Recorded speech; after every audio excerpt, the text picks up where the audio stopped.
अकबर महान नसीरुद्दीन हुमायूं के पुत्र थे।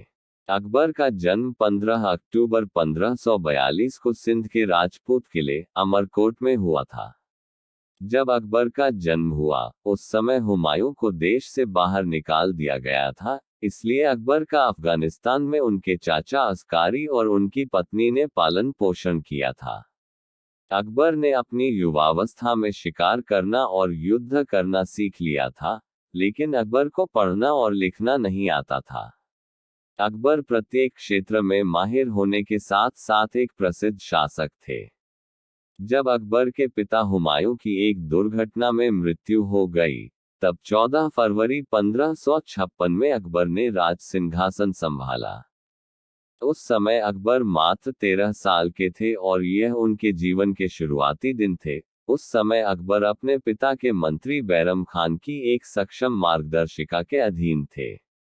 सिंहासन संभालने के बाद अकबर ने पंजाब के शेर शाह सूरी के बेटे सिकंदर शाह सूरी की शक्ति को नष्ट करने का फैसला किया और तारी बेग खान के अधीन दिल्ली शहर को छोड़ दिया। अकबर ने इस काम में सफलता हासिल की और सिकंदर शाह ने अपने इलाके को छोड़ दिया। लेकिन दिल्ली में मौके को ध्यान में रखते हुए एक हिंदू शासक हेमू ने दिल्ली पर हमला कर दिया और तारी बेग खान शहर छोड़कर भाग गए। अकबर ने हेमू की सेना से मुलाकात की और पानीपत के दूसरे युद्ध में हेमू को पराजित कर दिया। अकबर एक बहुत ही कुशल शासक थे और पूरे भारत को अपने शासन के अधीन शामिल करने की कोशिश करते थे।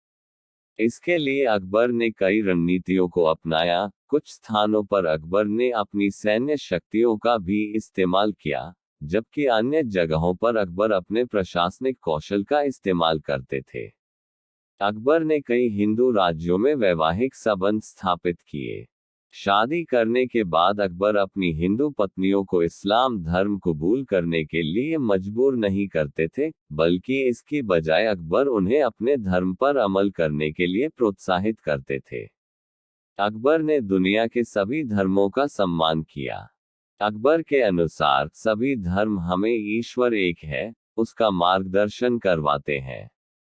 अकबर के धर्मनिरपेक्ष दृष्टिकोण के परिणामस्वरूप दीन-ए इलाही परमात्मा का विश्वास नामक एक नए धर्म का निर्माण हुआ।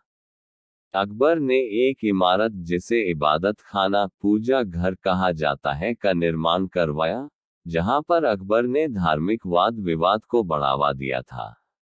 अकबर के दरबार में 9 नवरत्न थे, जिनमें अबुल फजल, फैजी, तानसेन, बीरबल, राजा टोडरमल, राजा मान सिंह, अब्दुल रहीम खाने खाना, फकीर अजियुद्दीन और मुल्ला दो प्याजा शामिल हैं।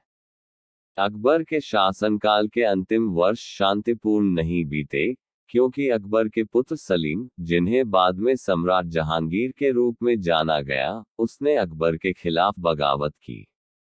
आगरा में अकबर की मृत्यु हुई और सिकंदरा में शव को दफनाया गया था, जहां अकबर का शानदार मकबरा आज भी स्थित है।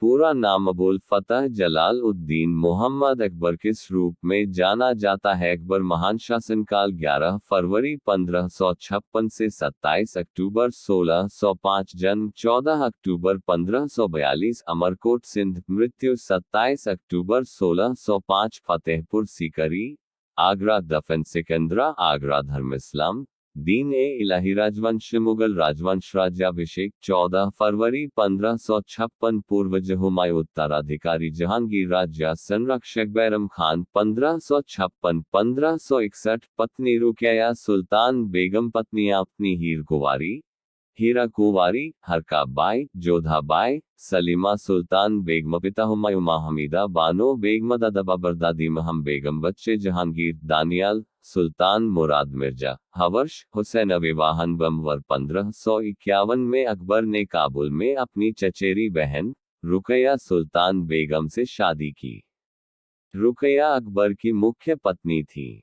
युवा सम्राट हुमायूं की मृत्यु के बाद 13 वर्षीय अकबर को बैरम खान द्वारा पंजाब के कलानौर में ताज पहनाया गया था। जब तक अकबर स्वतंत्र रूप से शासन करने में सक्षम नहीं हो गए, तब तक बैरम खान ने राज्य के मामलों में फैसला किया।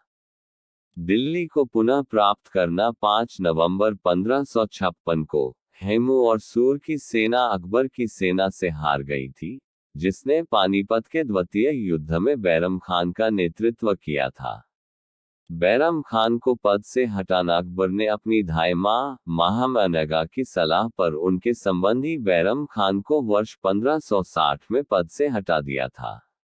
मध्य भारत में विस्तार वर्ष 1564 में मुगल सेनाओं द्वारा गोंडवाना साम्राज्य पर विजय प्राप्त की थी। हल्दी घाटी का युद्ध वर्ष 1576 में मुगलों ने हल्दी घाटी के युद्ध में उदय सिंह के पुत्र और उत्तराधिकारी प्रताप सिंह को हराया। बलूचिस्तान पर विजय मुगल साम्राज्य ने